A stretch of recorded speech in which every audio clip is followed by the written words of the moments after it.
Buenas tardes a todos aquellos que se han conectado a través de los medios de comunicación, las dos plataformas, la plataforma de YouTube y la plataforma de Facebook. Esta tarde voy a continuar con el cuarto tema de esta serie de 5 temas completos.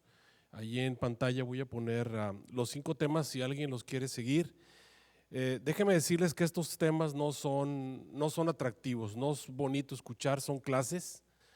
Y como clases cuyo objetivo es informar y dar herramientas a los miembros de iglesia para poder enfrentar las ideas equivocadas acerca de la divinidad y defender a la iglesia adventista del séptimo día en cuanto a su creencia, específicamente en cuanto a la divinidad, manifestada en 3 personas coeternas.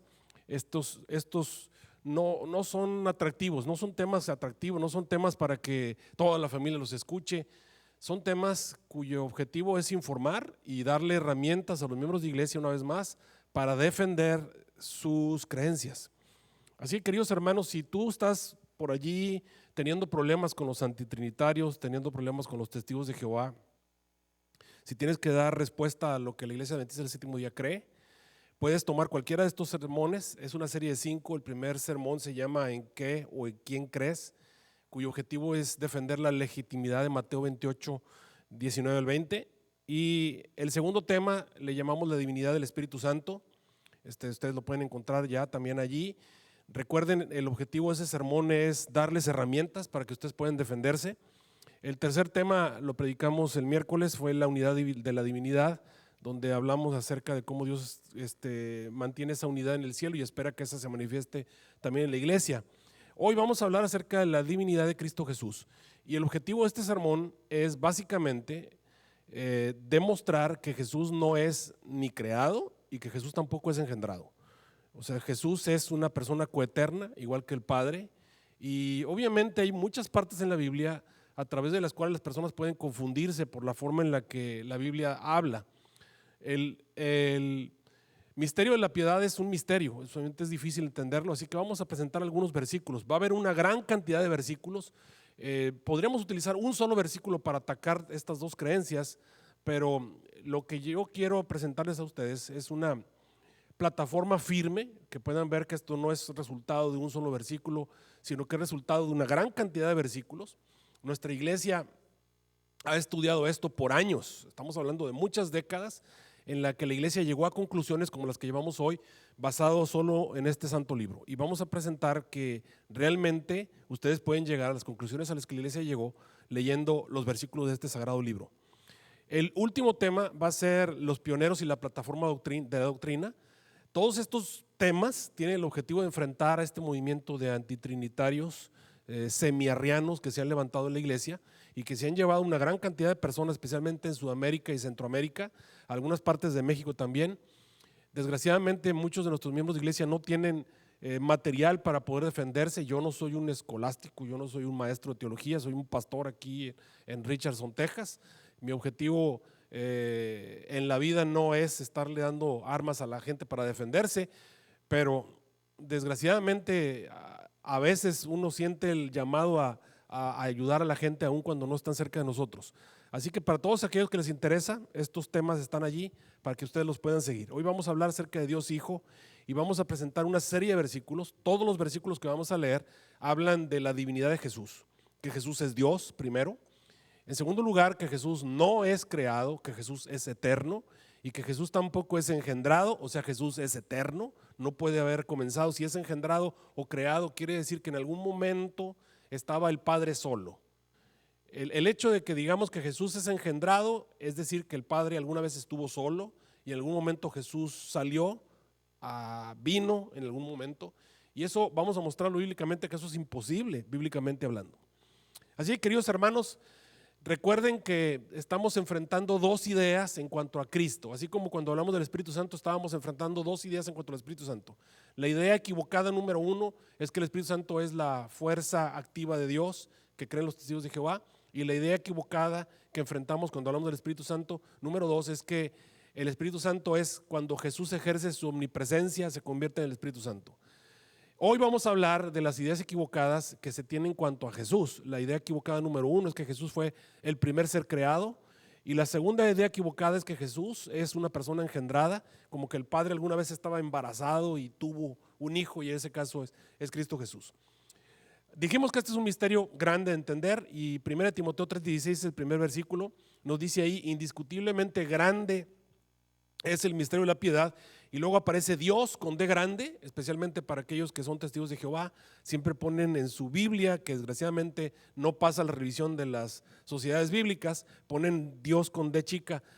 Dios fue manifestado en carne. El que fue manifestado es un Dios, y siempre en el original aparece el T, la teta con grande, mayúscula. Eso quiere decir Dios fue manifestado en carne, vindicado en el Espíritu, contemplado por los ángeles, proclamado entre las naciones, creído en el mundo, recibido arriba en gloria. Si tienen una pluma, vayan anotando cada uno de estos versículos, son importantes para que puedan utilizarlos para defender su fe. El que fue manifestado en carne es Dios con D mayúscula, con toda la autoridad del Nuevo Testamento. En San Juan 13:15, el Señor Jesús nos dijo que Él nos dio ejemplo para que de la forma en la que Él actuó, nosotros también debemos actuar. ¿Y cuál es la forma? Bueno, Filipenses capítulo 2, 5 al 8, nos dice que el Señor Jesús tuvo el sentimiento de estar dispuesto a anonadarse. Y aquí es donde comienzan los problemas con todos aquellos que estudian la Biblia. Porque el Señor Jesús intentó anonadarse, y porque Él se anonadó, y porque Él se sujetó, y porque Él se hizo obediente, la gente lo ve como si fuera alguien inferior. Lo ven como si fuera creado, inferior a Dios, o lo ven como si fuera engendrado, inferior al Padre. Cuando Él dice, hay uno más grande que yo en el cielo, no es porque realmente sea más grande, o cuando Él le llama Padre, no es porque sea realmente su Padre, sino porque esa es la forma en la que el Señor Jesús estuvo dispuesto a sujetarse, a ponerse bajo de. Y vamos a presentar los argumentos bíblicos para eso. Dice Filipenses 2, 5 al 8, haya pues en vosotros este sentir que hubo también en Cristo Jesús, el cual siendo en forma de Dios. O sea, no puedes tú llamarle anonadarte a algo cuando tú estás inferior a Él. Anonadarse en el momento en que Él era igual a Dios. Por eso dice Filipenses 2, 5 al 8, siendo en forma de Dios, no tuvo por usurpación ser igual a Dios. Entonces Jesús no está en un nivel inferior, Jesús no es un Dios inferior. De acuerdo a Filipenses 2, 5 al 8, Jesús es igual a Dios, el cual siendo igual a Dios, no tuvo por usurpación, como si le estuvieran quitando su derecho, el ser igual a Dios como una cosa que aferrarse. Sin embargo, dice Filipenses 2, 5 al 8, se anonadó. No lo anonadaron, no lo obligaron, Él mismo tomó la determinación de anonadarse, y espera que nosotros tengamos también ese mismo sentimiento de no sentirnos humillados cuando alguien nos quiere humillar, o cuando alguien nos quiere rebajar, o cuando es necesario que nosotros nos pongamos bajo la supervisión o bajo la dirección de alguien que a lo mejor es igual a nosotros. No es la única manera en la que se puede funcionar a veces la sociedad es cuando los seres humanos estamos dispuestos a sujetarnos unos a otros. Jesús estuvo dispuesto a anonadarse a sí mismo, tomó la forma de un siervo, de acuerdo a Filipenses 2, 5 al 8, se hizo semejante a los hombres, y hallado en la condición de hombre, todavía se humilló más a sí mismo y se hizo obediente hasta la muerte, y una muerte de cruz. Juan capítulo 8, versículo 28, el Señor Jesús explicó que las cosas que Él realizó en la tierra no las hizo con su propio poder, porque cuando Él vino a este mundo, vino a actuar como un ser humano. Jesús habló como un ser humano, actuó como un ser humano, de vez en cuando fulguraba la deidad a través de Cristo Jesús. Pero constantemente Jesús expresaba su forma de ser a través de los milagros, a través de sus predicaciones. Recuerden que Él se había hecho a sí mismo humano, tenía que hablar como humano. Por eso dice ahí, díjoles pues, cuando levantareis al Hijo del Hombre, entonces entenderéis que yo soy, y que no hago nada por mí mismo, mas como el Padre me enseñó, esto hablo. Ahí que el Señor Jesús se está refiriendo a que así como todos los humanos, Él tiene que vivir como un humano, y que las cosas que Él hizo en la tierra las tenemos que hacer como Él las hizo, sujetándose al Padre. Jesús se anonadó, eso es algo que les debe quedar bien claro. En Hechos 13:33 dice, lo cual Dios ha cumplido a los hijos de ellos y a nosotros, resucitando a Jesús, como también en el Salmo 2 está escrito, mi hijo eres tú, yo te he engendrado hoy. Este versículo, muchos lo toman, especialmente el origen de este versículo que se encuentra en Salmos 2:8. En Salmos 2:8 aparece Dios te he engendrado hoy, y los antitrinitarios que creen que Jesús es una persona engendrada, toman este versículo para decir, ahí está, Jesús fue engendrado en algún momento en la eternidad. Pero si ustedes se fijan, lo que está diciendo Hechos 13:33 es que Dios ha cumplido una promesa. Y la promesa es que Jesús iba a ser engendrado. Y eso es el punto. Lo que nosotros estamos tratando de decir es, sí, Jesús es un ser engendrado, pero no en la eternidad. Jesús fue engendrado en la tierra. Y Salmos capítulo 2, versículo 8 era una profecía, como muchas de las profecías de Salmos, referentes a lo que iba a ocurrir en el futuro con ese ser que estaba en el cielo que habría de ser engendrado. Vamos a ver algunos versículos para demostrarlo. Algo que debe quedar bien claro, de acuerdo a San Juan 1:18, es que a Dios, al Padre, nadie lo ha visto jamás. Jesús dijo, a Dios nadie lo ha visto jamás. Y sin embargo, tal y como dijimos en el sermón del Espíritu Santo, hay un Dios plural en el Antiguo Testamento. Siempre aparecía un ser divino que en el Antiguo Testamento se le conocía con el nombre del ángel de Jehová. El ángel de Jehová venía y se le apareció a una serie de personas, y ese ángel de Jehová no era otro que Dios mismo. Y ese ángel de Jehová hoy lo conocemos como el que fue engendrado, lo conocemos con el nombre de Jesús Cristo, como el Hijo de Dios. En el libro de Daniel, capítulo 10, 21, se habla acerca del arcángel Miguel. El arcángel Miguel, déjenme decir que la palabra Micael, como ustedes pueden ver en el original allí, quiere decir el que es como Dios o quien es como Dios.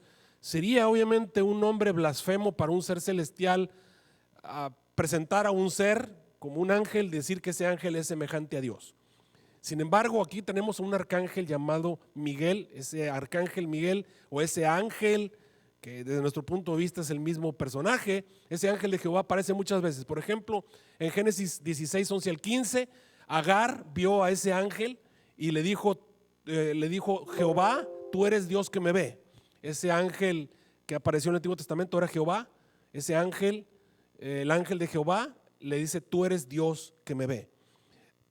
En Génesis 18, versículos del 11 al 15, encontramos a Abraham en el encinar de Mamre. Se encuentra con Jehová y ese Jehová platica con él. Muchas veces en la Biblia dice, entonces Jehová habló con Abraham.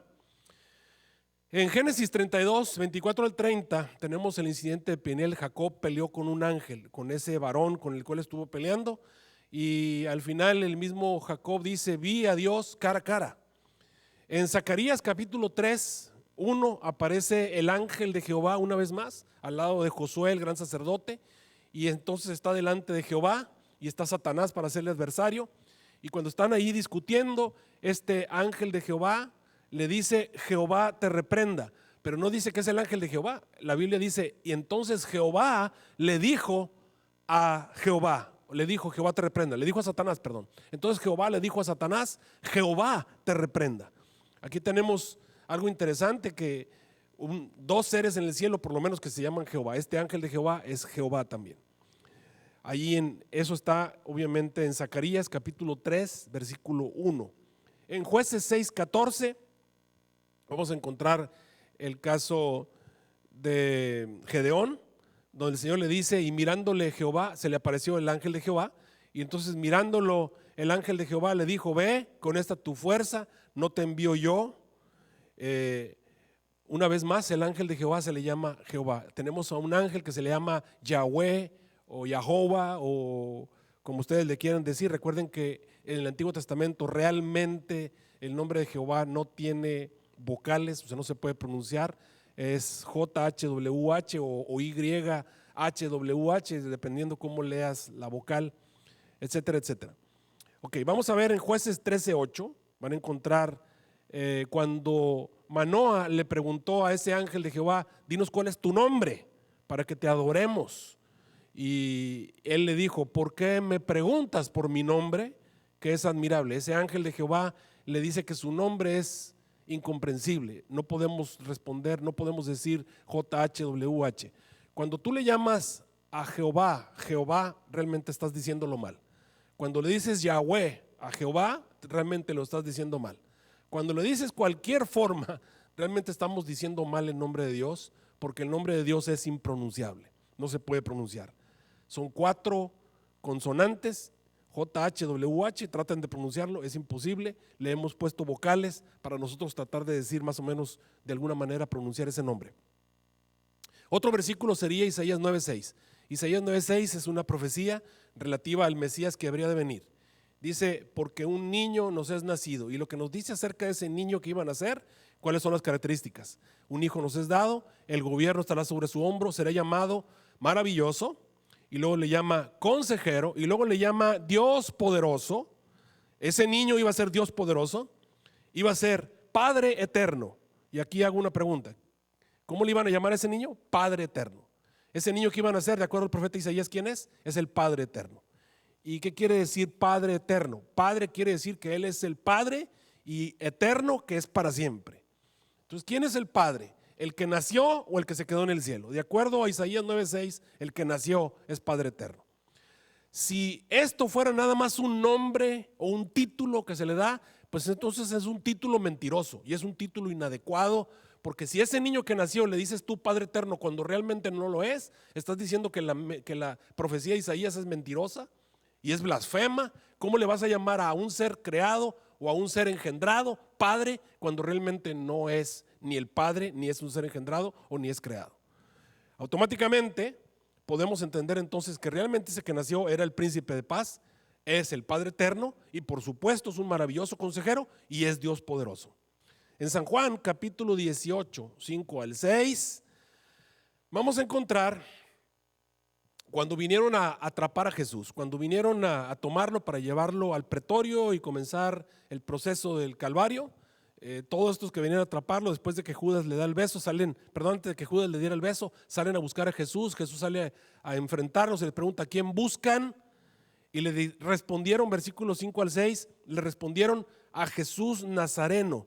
Y entonces Jesús dijo: yo soy. Fíjense bien la forma en la que Jesús respondió: yo soy. ¿Y qué pasó cuando Jesús dijo yo soy? De acuerdo a lo que nos dice el Evangelio según San Juan, y dice, y estaba también con ellos Judas, el que le entregaba. Y cuando les dijo yo soy, ¿qué pasó? Volvieron atrás y cayeron a tierra. Aquí estamos hablando de un fenómeno físico que ocurrió cuando Jesús les dijo yo soy. Cuando Jesús dijo yo soy, todos los que estaban allí cayeron al suelo. Recuerden que esas personas ni creían en Jesús, es más, ni lo amaban, estaban dispuestos a crucificarlo, vinieron a matarlo. ¿Por qué entonces estas personas cayeron al suelo cuando Jesús dijo yo soy? Porque hay poder en el yo soy. Cuando Jesús dijo yo soy, demostró que Él es el yo soy del Antiguo Testamento. Y obviamente todas las personas tienen que caer de rodillas cuando Dios dice yo soy. Es curioso que los ángeles en el cielo, cuando pronuncian la santidad de Dios, no dicen santo Dios, no, dicen santo, porque hay uno, santo 2 y santo 3, santo, santo, santo. Pero bueno, en Éxodo 3:13, y dijo Moisés, y aquí tenemos a Moisés, fíjense, recuerden que cuando Moisés vio la zarza, vio al ángel de Jehová en la zarza y se acercó y tuvo miedo de ver a Dios allí y le dijo: quita las sandalias de tus pies porque el lugar que pisas es santo. Y platicando Moisés, dice, y dijo Moisés a Dios: he aquí que llego yo a los hijos de Israel y les digo, el Dios de vuestros padres me ha enviado. ¿Quién lo estaba mandando? El ángel de Jehová, el Dios de vuestros padres, me ha enviado a vosotros. Y si ellos me preguntan cuál es su nombre, ¿qué les voy a decir? Imagínate, no les puede decir JHWH me ha enviado. ¿Qué les voy a decir? ¿Qué les voy a responder? ¿Quién es? ¿Y cuál fue la respuesta? Y respondió Dios a Moisés: yo soy el que soy. Y les dirás así a los hijos de Israel: yo soy, me ha enviado a vosotros. Bueno, aquí está Jesús diciendo yo soy. ¿Y qué pasó con toda esa gente? Cayó al suelo físicamente. ¿Quién es entonces el que dijo yo soy? Es nada más y nada menos que Cristo Jesús, y es el mismo ángel de Jehová que se le apareció a Moisés en medio de la zarza. Estamos hablando de la misma persona. Y ahí mismo en Éxodo capítulo 3, el mismo Señor se identifica con Moisés y le dice: yo soy el Dios de tu padre Abraham, yo soy el Dios de Isaac, yo soy el Dios de Jacob. Interesante, ese mismo que está en la zarza, que recuerden que a Dios nadie lo ha visto jamás, este es el otro Jehová, este es el gran yo soy, también del Antiguo Testamento. El versículo que yo creo que nos sirve para todos los adventistas entender cuál es la condición de Cristo Jesús y al que tienen que hacer frente tanto los testigos de Jehová como los antitrinitarios, y sería muy bueno que modificaran su postura una vez que entienden este versículo, es San Juan capítulo 1, versículo 1 al 3, que fue nuestra lectura bíblica. Vamos a hacer un análisis de San Juan 1, 1 al 3. Dice San Juan 1 al 3: en el principio existía o era el verbo, y el verbo estaba con Dios y el verbo era Dios. Él estaba en el principio con Dios, todas las cosas por Él fueron hechas y sin Él nada de lo que hoy existe llegó a ser. Ok, vamos a entender aquí en el original. De hecho, aquí aparece la palabra Deos. La palabra original es kaideos genjologos, kaideos genjologos. Y la teta es una teta mayúscula, por eso van a tener un círculo así, nos dice Deos, un círculo así con una rayita en medio, esa es una D mayúscula. En la Biblia, cuando aparece un Dios, a veces se mencionan dioses que no son realmente el Dios del cielo, se ponen Ds minúsculas, como en Deuteronomio 32:17, por ejemplo, cuando habla acerca de los demonios, a dioses venidos de cerca, dioses que no conocieron vuestros padres, etcétera, etcétera. Ahí aparecen las Ds minúsculas, pero siempre en la Biblia que aparece una D mayúscula se está refiriendo al Dios de lo alto. Bueno, San Juan capítulo 1, del 1 al 3, aparece la teta mayúscula. Cuando ustedes leen la Biblia del Nuevo Mundo, que es la Biblia de los Testigos de Jehová, ellos hacen la injusticia bíblica o la adulteración bíblica de colocarle una D minúscula allí en su versículo. Le agregan el artículo un Dios, cuando realmente no aparece, no hay nada así en la Biblia. Aquí tenemos el original para que lo podamos ver. La Biblia Interlineal del Nuevo Testamento, aquí tenemos de Tischendorf, uno de los principales traductores bíblicos del Antiguo Testamento y del Nuevo Testamento, especialmente, del Nuevo Testamento en griego. Vamos a encontrar la forma correcta de leerlo. San Juan 1:1, en el principio era el verbo, ahí está en azul, en el principio era el verbo y el verbo era con Dios y el verbo era Dios, o en el principio era la palabra, como le quieren decir, aunque la palabra logos sí quiere decir palabra, pero es una palabra activa. ¿Cómo le llaman ustedes a una palabra que denota acción? Pues un verbo, por eso es que ponemos en el principio era el verbo. Bueno, en el principio era la palabra activa y el verbo era, o la palabra activa era con Dios y el verbo o la palabra activa era Dios. Voy a hablarles acerca de la palabra arjé, que es el 746 en el original, ustedes lo pueden ver aquí donde estoy circulando. La palabra arjé, como ven ustedes ahí arriba, donde está arriba la línea roja, arriba, la palabra arjé, que quiere decir en el principio, en el origen, no permite evento o inicio antes que arjé. Y esto no es un invento mío, esto es así. Antes de arjé no existe evento, antes de arjé no hay tiempo. Y ya, de acuerdo a San Juan 1:1, en el arjé ya existía el verbo. Una vez más, cuando comienza todo, en el inicio de todo, en el inicio, eso es lo que la palabra arjé no admite algo anterior. Si hubiese algo anterior, entonces ese es el arjé. El arjé es lo que está hasta más atrás. No se admite nada antes de arjé. Y esto es para acabar con la forma de pensar de los antitrinitarios, sea cual sea su forma de ser, arrianos o semiarrianos. Los arrianos diciendo que Jesús es un ser creado y los semiarrianos diciendo que Jesús es un ser engendrado. Ambas posturas señalan que hubo una época en la que el Padre tuvo que haber estado solo. Antes de que Jesús fuera creado, el Padre tuvo que haber estado solo y en ese momento Él creó y a partir de ahí ya está con Jesús. Los que creen que Jesús fue engendrado, de alguna manera el Padre tuvo que haber sido Él solo y entonces Jesús apareció, ya sea porque fue engendrado o porque fue derivado de Él de alguna otra manera.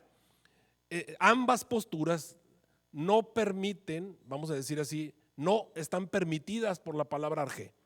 La palabra arjé te dice no hay un evento, no permite nada. Cuando todo inició, de acuerdo a lo que nos dice San Juan 1:1, ya estaba ahí el verbo.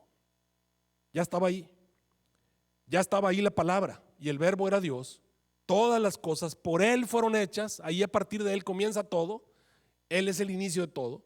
Así que cuando todo inicia, ya está el Padre y ya está el verbo. No puede ser creado, tampoco puede ser engendrado, porque cuando todo inició aparecen los dos, de acuerdo a San Juan capítulo 1, versículo 1. Y versículo del 1 al 3 dice, y aquel verbo estaba con Dios, estaba en el arjé con Dios, todas las cosas por Él fueron hechas, y sin Él nada de lo que ha llegado a existir llegó a ser. Muy bien, una vez que entendemos eso, aquí con este versículo simple y sencillamente, San Juan del 1 al 3, ustedes pueden enfrentar a un testigo de Jehová y a una persona que te dice que Jesús es engendrado. Cuando te dicen que Jesús es el principio de la creación, basado en ciertos versículos, recuerden lo que dice San Juan 1, ya vimos que Jesús estaba en el inicio. Entonces, entendiendo esto, vamos a tratar de explicar estos versículos. Por ejemplo, cuando te encuentras con un testigo de Jehová, te saca Apocalipsis 3:14 y te saca Colosenses 1:15. ¿Qué dice Apocalipsis 3:14? Y escribe el ángel de la iglesia en la Odisea, he aquí dice el amén, el testigo fiel y verdadero, el principio de la creación de Dios. Con eso te están diciendo como que la creación comenzó cuando el Padre creó a Jesús. Y luego Colosenses 1:15 dice, Él es la imagen del Dios invisible, el primogénito de toda creación. Y con eso te quieren decir que Jesús es el primer ser creado. Ya vimos que no, ya vimos que eso es equivocado. Jesús no es creado y Jesús tampoco es engendrado. San Juan 1:1 nos presenta que cuando todo comenzó, ya estaba en el Padre y ya estaba el Verbo. O sea, Él no tiene origen. Entonces, ¿cómo tenemos que entender estos dos versículos? Muy sencillo. Si ustedes siguen leyendo Colosenses 1:15, sigan leyendo el contexto, vean cómo San Pablo nos explica. Él es la imagen del Dios invisible, el primogénito de toda la creación. De paso, la palabra primogénito es la palabra griega protótokos. Porque la palabra protótokos es una palabra simbólica. ¿Qué dije? Es una palabra simbólica. Es una palabra que Dios estableció para referirse a un cargo, aunque ustedes no lo crean. Y si no me creen, lean Hebreos capítulo 12. Allá van a encontrar en Hebreos capítulo 12 una congregación, una asamblea en el cielo de primogénitos, y aparece la palabra protótokos, que es exactamente la misma, que están registrados en el cielo. Realmente es una cámara de representantes del universo. Por eso es que Dios colocaba protótokos en las familias, porque el protótokos iba a ser el representante del planeta Tierra. El representante de nuestra Tierra iba a ser Adán, él era el protótokos, obviamente, y en algún momento Jesús iba a sustituir a ese protótokos. Ahora, Jesús iba a convertirse en el jefe o en el líder de esa cámara de representantes. Por eso le llaman el protótokos de toda la creación. Versículo 16. Porque en Él, dice la palabra de Dios, fueron creadas todas las cosas. ¿Qué quiere decir? Sobre Él, no, lo que está diciendo es que Jesús fue obviamente el que creó todas las cosas. Las que hay en el cielo y las que hay en la tierra, visibles e invisibles, sean tronos, sean dominios, sean principados, sean potestades. Todo fue creado por medio de Él y para Él. Una vez más, toda la creación fue hecha por Él. No puede ser un ser creado el creador. Cuando ustedes han visto un ser creado que crea, Él es la vida. Jesús dijo, yo soy la vida, yo soy la resurrección. Así que Él es el creador de todo. Cuando dice que Él es el principio de la creación, lo que está diciendo es que Él fue el que empezó la creación. Allí inicia con Él la creación, no creándolo a Él, sino cuando Él comienza a crear. Por eso Él es el principio de la creación. Versículo 17, y Él es antes de todas las cosas, y todas las cosas en Él subsisten. Una vez más, lo que está diciendo Pablo es que ahí estaba, antes de que empezaran a existir las cosas, ahí estaba Jesús. En el arjé, el Padre y Jesús están juntos.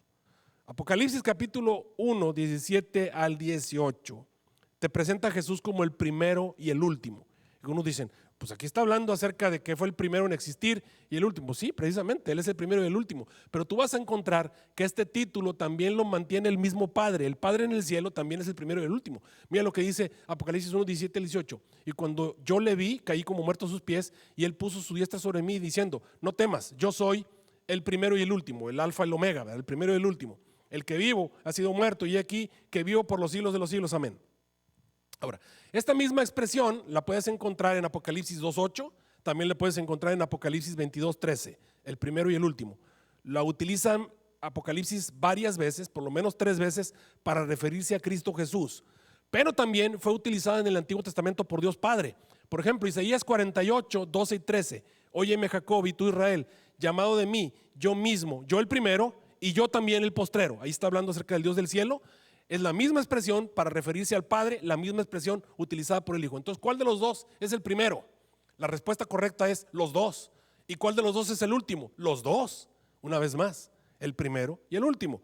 Mi mano fundó también la tierra y mi mano derecha midió el cielo y con el palmo él llamándolos yo, parecieron juntamente. Isaías 44:6. Así dice Jehová, Rey de Israel y su Redentor, Jehová de los ejércitos: yo el primero y yo el postrero, fuera de mí no hay Dios. Por lo tanto, esta expresión nos demuestra que Jesús es Dios, Jesús es el primero y el último, Jesús es anterior a todas las cosas, Jesús es el creador. Isaías 9:6 ya lo leímos, Él es Dios fuerte, Él es Padre eterno, es príncipe de paz. Entonces la designación del Mesías como Padre eterno sería blasfema si realmente Él no fuera el Padre. Y si no fuera y Dios poderoso, sería blasfema también, inapropiada y mentirosa si fuera realmente un ser creado. No podría ser eterno. Aquí en San Juan 14, 8 al 9, vas a encontrar al Señor Jesús intercambiándose con el Padre vez tras vez. No tiene sentido si Jesús es un ser engendrado, no se puede intercambiar con el Padre, pero Jesús se intercambiaba con el Padre.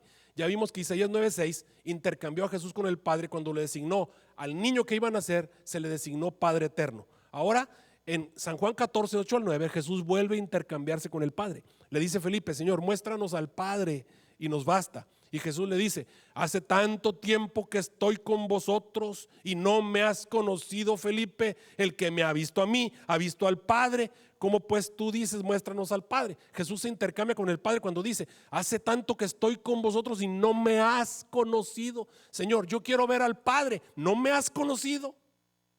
Jesús se intercambia con el Padre, como en Isaías también se le llama Padre eterno. En San Juan 10:30 Jesús dijo: el Padre y yo somos lo mismo. Yo y el Padre somos uno. El Padre y yo somos lo mismo. Filipenses 2:5 al 7 ya encontramos que es igual a Dios. Y quiero que entiendan, si Jesús fuera un ser creado, no podría ser igual a Dios, es creado.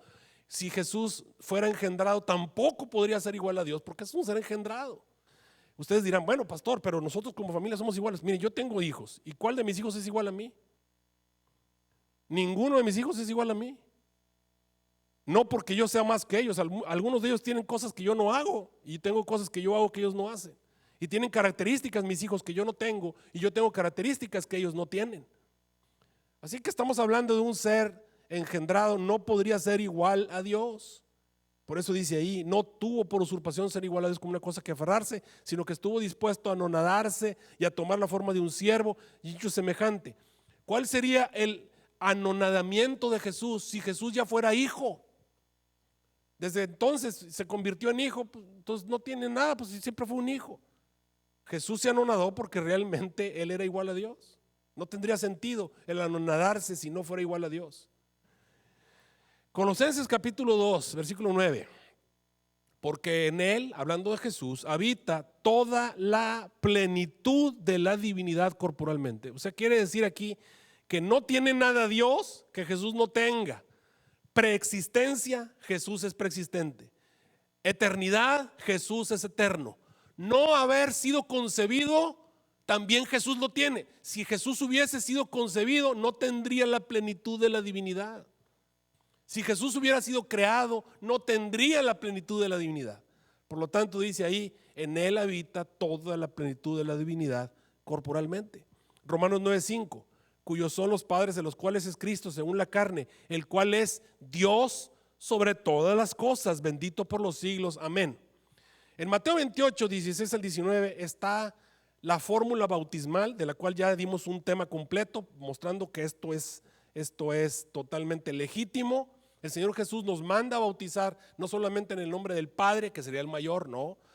Tampoco nos manda a bautizar nada más en su nombre, nos manda a bautizar en nombre de los tres: en nombre del Padre, en nombre del Hijo y en nombre del Espíritu Santo.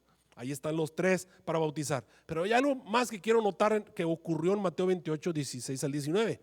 Jesús acababa de resucitar y se apareció a los discípulos allá en Galilea. Y cuando los discípulos vieron a Jesús en Galilea, les ocurrió algo bien interesante.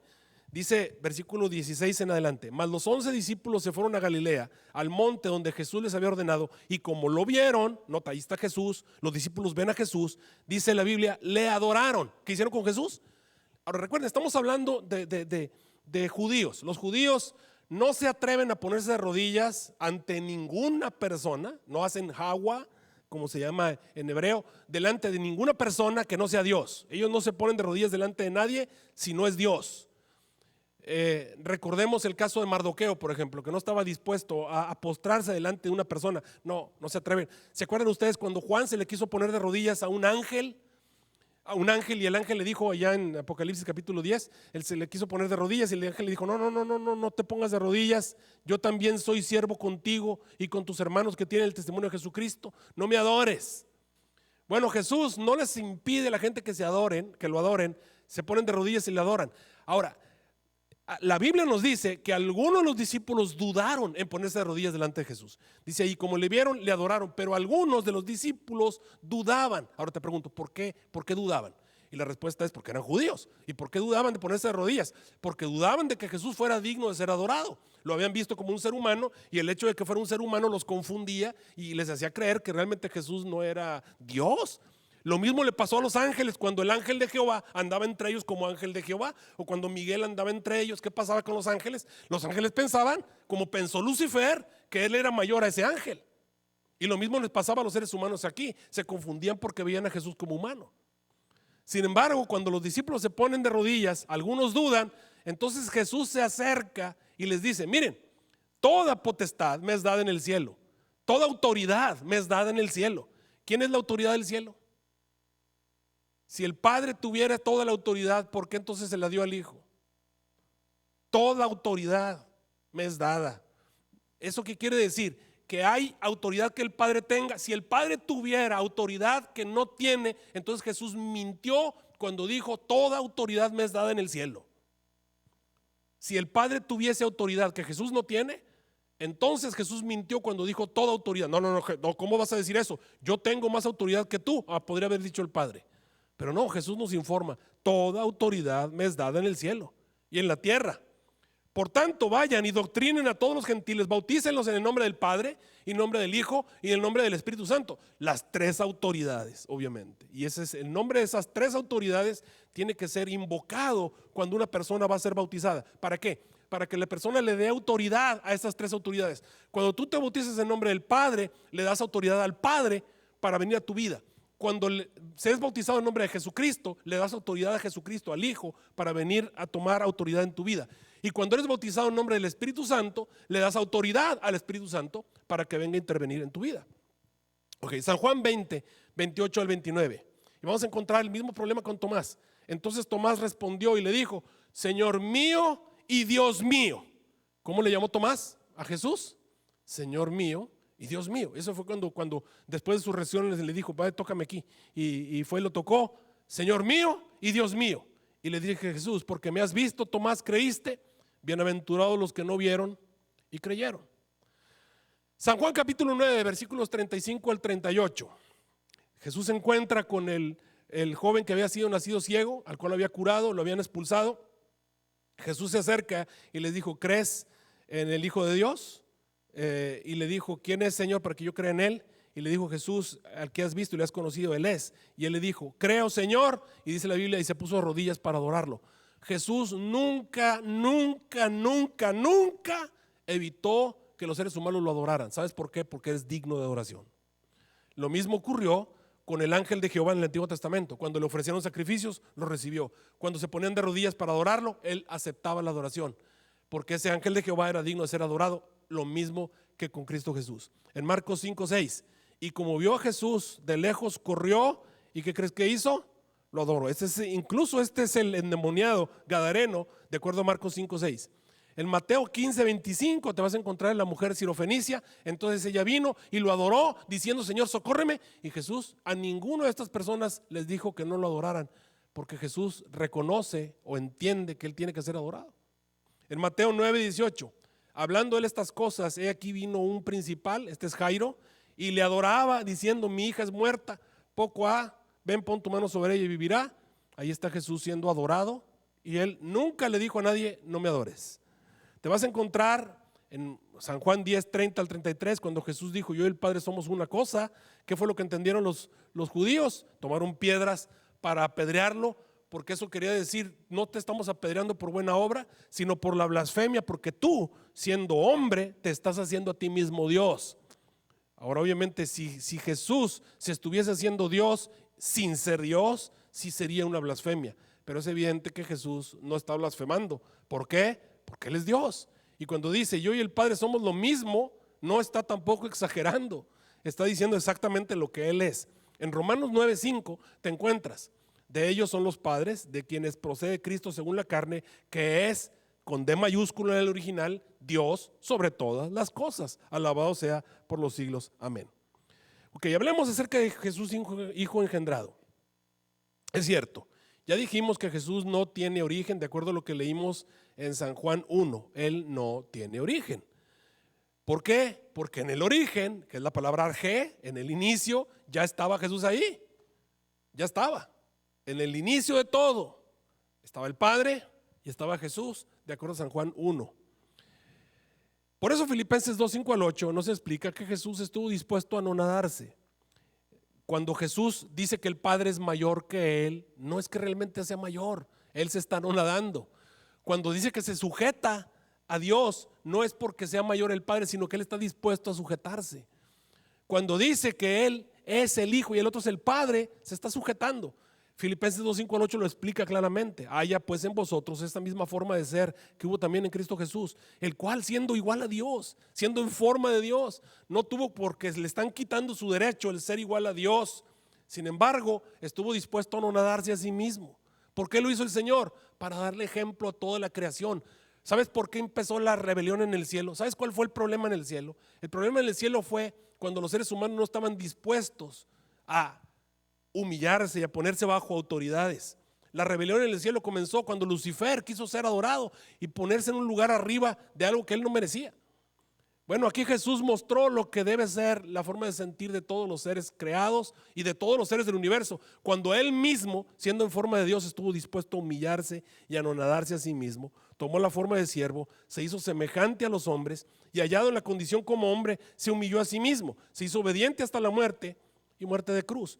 ¿Qué pasa cuando uno de nosotros rebajamos a Jesús convirtiéndolo en un ser engendrado o en un ser creado? Lo que estás haciendo es que estás haciendo que Jesús lo estás rebajando en conformidad a Dios. Estás diciendo este es el que viene de Dios, o viene o fue creado por Dios en cierta otra manera. Pero no, la Biblia nos dice que Él se anonadó Él mismo y lo hizo de abnegación. No lo hizo porque así fuera, sino porque Él quiso abnegarse. 1 Corintios 15:28 tiene el mismo espíritu. Dice ahí: cuando todo haya sido sometido a Él, cuando todo haya sido sometido a Jesús, entonces también el Hijo mismo se sujetará a aquel que sujetó a Él todas las cosas, para que Dios sea todo en todos. ¿Cuál es el plan? De acuerdo a 1 Corintios 15:28. ¿Cuál es el plan? El plan es que todos los seres del universo se sujeten a Dios. ¿Y qué fue lo que hizo el mismo Señor Jesús para poner? Él mismo se sujetó.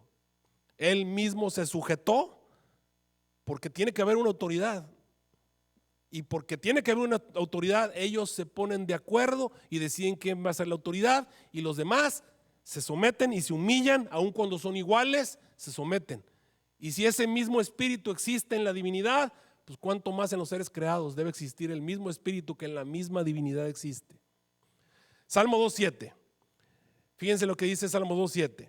Ciertamente anunciaré el decreto del Señor que me dijo: mi hijo eres tú, yo te he engendrado hoy. Y cuando leen esto dicen: ahí está. Eso quiere decir, allá en Salmos, estamos hablando del Antiguo Testamento, Dios dice: yo te he engendrado hoy. Pero cuando ustedes leen Salmo 2:7 se van a dar cuenta que es un salmo profético. De hecho, Hebreos 1:5 utiliza ese mismo versículo. ¿Qué dice Hebreos 1:5? Porque a cuál de los ángeles dijo Dios jamás: hijo mío eres tú, yo te he engendrado hoy. Y otra vez: yo seré padre para él y él será hijo para mí. ¿Qué cosa seré en el futuro?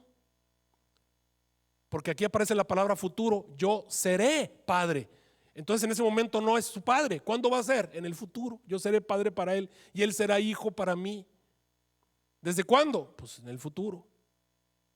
Es una profecía al momento en el que el ángel de Jehová iba a ser engendrado, y a partir de ahí se iba a convertir en el hijo, y él iba a ser padre, y ese que había sido engendrado iba a ser hijo. Yo seré para él padre, y seré para él, será para mí hijo. Futuro, seré. Miren, ahorita vamos a verlo más, con más detalle. Tenemos una parte donde lo vamos a leer con más detalle esto. Mateo 17:5. Mientras estaba aún hablando, he aquí una nube luminosa lo cubrió y una voz salió diciendo: este es mi Hijo amado, en quien me he complacido. Y este es el Nuevo Testamento, a él oíd. Miren, algo que tienen que entender: en el Antiguo Testamento nunca se le llama a esta segunda persona de la divinidad, a este ángel de Jehová, nunca le llaman hijo, salvo en estos textos de salmos que son salmos mesiánicos o que son salmos proféticos. En todos los demás nunca se le llama hijo. Esto es algo del Nuevo Testamento. Es en el Nuevo Testamento donde al que vino le llama hijo. ¿Dónde le llamó hijo? En el momento que fue bautizado. Este es mi Hijo amado, a él oíd. Marcos 1:11, y vino una voz del cielo que decía: tú eres mi Hijo amado, en ti me he complacido. Juan 1:14, se hizo carne, habitó entre nosotros. Vimos gloria como la gloria del unigénito del Padre, lleno de gracia y de verdad. Y cuando leen la palabra unigénito, piensan que se refiere a que es el único que realmente fue engendrado, pero no está diciendo eso. La palabra monogenes quiere decir que es el único engendrado de la forma en la que él fue engendrado. No existe ningún ser en la tierra que haya sido engendrado como él. Por eso es la palabra monogenes. Nadie llegó a ser como él llegó a ser. En 1 Juan 4:10, en esto consiste el amor, no en que nosotros hayamos amado a Dios, sino en que Él nos amó a nosotros y envió a su Hijo como propiciación para nuestros pecados. San Juan 14:13, y todo lo que pidáis en mi nombre lo haré, para que el Padre sea glorificado en el Hijo, etcétera, etcétera. Todas estas alusiones a soy su padre, o él es mi hijo, y él es mi padre, o como podemos ver hace un momento, envió a su Hijo, siempre son a partir de que nació, siempre es a partir de que vino a Belén a nacer a través de María. En San Juan 5:19, por eso Jesús respondió, les decía: en verdad os digo, el Hijo no puede hacer nada por su cuenta. Aun cuando en el cielo él era Dios, vino a la tierra, se sujetó completamente como humano, como ninguno de nosotros puede hacer nada por su cuenta, sino lo que ve hacer al Padre, porque todo lo que hace el Padre, eso también hace el Hijo de igual manera. En San Juan 5:26, porque así como el Padre tiene vida en sí mismo, también dio al Hijo el tener vida en sí mismo. Marcos 14:61, mas él callaba y nada respondía. Le volvió a preguntar el sumo sacerdote diciendo: ¿eres tú el Cristo, el Hijo del bendito? Y él le dijo: tú lo has dicho, etcétera, etcétera. Bueno, en Marcos 5:7, el demonio lo reconoce como el Hijo de Dios, el Hijo del Dios Altísimo. Te imploro que no me atormentes. En Lucas 8:28, le vuelve a decir lo mismo los endemoniados de Gadareno: ¿qué tenemos que ver contigo, Jesús, Hijo del Altísimo? En Hechos 13:33 vamos a encontrar el cumplimiento de la profecía. ¿Cuál es la profecía? Yo le he engendrado hoy. Miren lo que dice Hechos 13:33. Dios la ha cumplido. ¿Qué quiere decir cumplir? Una promesa. Dios hizo una promesa y Dios está cumpliendo. ¿Cuál? Que el Hijo iba a ser engendrado. Miren lo que dice ahí: a nuestros hijos al resucitar a Jesús, como también está escrito en el Salmo 2: Hijo mío eres tú, yo te he engendrado hoy. ¿Qué pasó? Se cumplió. Al enviar a Jesús a la tierra, se cumplió: yo te he engendrado hoy. Hebreos 5:5 hace referencia a lo mismo: Hijo mío, yo te he engendrado hoy, dice ahí, convirtiéndolo en sumo sacerdote. De la misma manera, Cristo no se glorificó a sí mismo para hacerse sumo sacerdote, sino que lo glorificó el que le dijo: Hijo mío eres tú, yo te he engendrado hoy. Marcos 9:7, mi Hijo amado. Lucas 3:22, mi Hijo, otra vez dice, se aparece el Espíritu Santo en forma corporal, y desde el cielo se aparece la voz que dice: este es mi Hijo, en él me he complacido. Segunda de Pedro 1:17, nos vuelve a mencionar: este es mi Hijo amado, en quien me he complacido. Lucas 9:35, este es mi Hijo amado, el oíd, etcétera, etcétera. Bueno, en Hechos 1:8, en blanco ahí abajo dice: tu trono, Dios, es por los siglos de los siglos, cetro de equidad de tu reino. Del Hijo dice: tu trono, oh Dios, es por los siglos de los siglos, cetro de equidad. Déjame explicar un poquito acerca de este Hijo que se puede aprender. Aquí está, Hebreos 1:8, pero del Hijo dice: tu trono, oh Dios, es por los siglos. ¿De quién dice? Del Hijo dice: tu trono, oh Dios, es por los siglos de los siglos, y cetro de equidad es el cetro de tu reino. Y alguno dirá: ahí está, pastor, está hablando acerca de ese ángel. No, si ustedes leen el Salmo 45, se van a dar cuenta que estaba hablando de un ser humano, de un hijo de hombre. Ahora, ¿cuándo Jesús fue hijo de hombre? ¿En el cielo era hijo de hombre? ¿Cuándo comenzó a ser hijo de hombre realmente? A partir de que fue engendrado a través de María. Allí comienza a ser hijo de hombre. Cuando ustedes se van al Salmo 45, van a ver que está hablando de un hijo de hombre. Miren lo que dice ahí: rebosa mi corazón, palabra buena. Salmo 45, 1, dijo al rey mi canto, mi lengua es pluma de escribiente muy ligero. 2, eres el más hermoso de los hijos de los hombres. Ok, vamos a ver. ¿El Jesús del cielo era hijo de hombres? Y la respuesta es no. ¿Cuándo es que iba a ser hijo de hombres? Hasta que nació en la tierra. Ok, de ese es el que le dice: tú te he engendrado hoy. Cuando fue hijo de los hombres. Por eso dice ahí, dice: por tanto te he bendecido para siempre, ciñe tu espada, bla, bla, bla, bla, bla.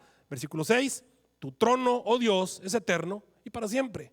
Cetro de justicia es el cetro de tu reino, etcétera, etcétera. Te ungió Dios, el Dios tuyo, con óleo de alegría, etcétera, etcétera. Ahora sí vamos a Hebreos 1:8, pero del Hijo, y ya vimos que es el Hijo de los hombres, dice: tu trono, oh Dios. Entonces, ¿a partir de cuándo comienza a ser hijo Jesús realmente? Y la respuesta es: desde que fue engendrado por Dios y a través de un hombre, una humana llamada María. A partir de ahí Jesús es engendrado por el Espíritu Santo, que algunos no quieren entender cuando se encuentra con la Virgen, y la Virgen le pregunta: ¿cómo va a ser esto posible? Yo no he conocido varón. Y le dice: el Espíritu Santo descenderá sobre ti y vas a concebir y vas a dar a luz un hijo. Y a partir de ahí Jesús es engendrado. El miércoles me hicieron una pregunta aquí en la iglesia acerca de cómo entendía yo este asunto de la divinidad. No pretendo entenderlo, pero si lo trato de poner de la manera más humanamente posible, entendible, yo diría que esta cita del N. G. de White, que está en Consejos sobre Salud, la página 220, nos explica que Dios, Padre, Hijo, Espíritu Santo, se pusieron de acuerdo. Mira lo que dice: la divinidad se conmovió de piedad por la humanidad. El Padre, el Hijo y el Espíritu Santo se dieron a sí mismos a la obra de formar un plan de redención. Ok, necesitaban elaborar un plan de redención. Con el fin de llevar a cabo plenamente ese plan, se decidió que Cristo, el Hijo unigénito de Dios, se entregara a sí mismo como ofrenda por el pecado. Nota, ¿quiénes decidieron? ¿Los seres del cielo o la Trinidad? Es evidente, el Padre, el Hijo y el Espíritu Santo tomaron la decisión y se decidió de esa manera. Siempre he creído yo que a través de la eternidad ellos han decidido. Ellos decidieron en la eternidad que uno iba a habitar en luz inaccesible. Obviamente eso lo decidieron. Decidieron que uno iba a ser omnipresente. Decidieron que uno va a ser primero el ángel de Jehová y luego el Hijo en la tierra, el Hijo de los hombres, el Hijo de hombre, como ustedes le quieran llamar. Eso lo decidieron. Lo decidieron. Miren esta cita de la hermana White. Esto está en el Deseado de todas las gentes, pero también está en Signs of the Times del 29 de agosto de 1900. La primera: Cristo es el Hijo de Dios preexistente y existente por sí mismo. A ver, preexistente y existente por sí mismo. Eso quiere decir que no fue el Padre el que lo creó, ni derivó del Padre. Tal y como dice la hermana White, vamos a ver alguna cita donde ella dice: en él existe vida original, no derivada. Al hablar de esta preexistencia, Cristo hace retroceder la mente hacia la ciudad sin fin. Nos asegura que nunca hubo un tiempo cuando Él no haya estado en estrecha relación con el Dios eterno. Aquel cuya voz los judíos escuchaban en ese momento había estado junto a Dios. Y después de esto vamos a ver algunas cosas más cuando hablemos acerca de los pioneros adventistas. Por lo tanto, queridos hermanos, todos estos versículos que estamos leyendo en realidad tienen el objetivo de mostrarles que Jesús es Dios, número uno. Y número dos, que Jesús no es un ser creado, y que Jesús tampoco es un ser originado, vamos a decir así, engendrado. Vimos que Jesús estaba en el arjé, ya estaba ahí, ya existía, es Dios eterno, Él es el primero y el último, etcétera. Siempre que le habla de Él, del Hijo, todos los versículos que leímos son del Nuevo Testamento, y ya vimos que ese Hijo se iba a convertir en el momento en el que Él iba a ser engendrado. Cuando en el Antiguo Testamento se habla acerca de te he engendrado hoy, son textos proféticos que se referían al momento en el que ese era el plan, se habían puesto de acuerdo que Él iba a ser engendrado, y por eso se le llama el unigénito, el monogenés, el protótocos, etcétera, etcétera, etcétera. Queridos hermanos, aquí están estos temas, están estos versículos, esperamos que les sirvan en su defensa de la fe. El último tema, vamos a hablar acerca de los pioneros y el establecimiento de la plataforma de doctrina. Déjenme orar por ustedes. Nuestro Dios y nuestro Padre Celestial, reconocemos que este tema es incomprensible para nosotros porque siendo nosotros criaturas, nuestra mente no es suficiente para entender los misterios de la divinidad. Sin embargo, en tu santa palabra hay una guía segura, una palabra infalible a través de la cual, si estamos atentos, nos ayuda a iluminar